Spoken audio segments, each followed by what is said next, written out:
I'm here to have a conversation so that I better understand you and hopefully you better understand me. I promise you, 9 times out of 10, in fact, 9.5 times out of 10, at the end of that conversation, and sometimes it takes more than one time to converse, there is this softening on both sides.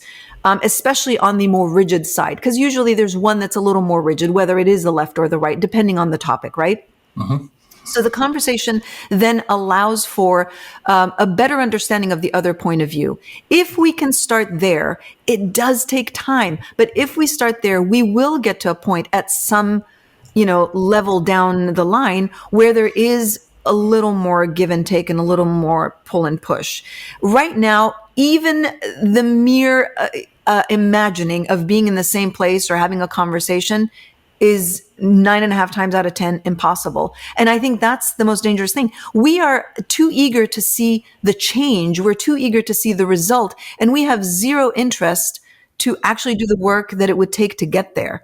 And that's what I'm advocating for, is starting with the work that it would take to get there. Of course, I want the answer done. Trust me, I'm one of the most impatient people you'll ever meet. But I also know that life has bopped me over the head a bunch of times, enough Mhm. times for me to say, I get it. I can't just blink and see the result. I actually have to work for that result.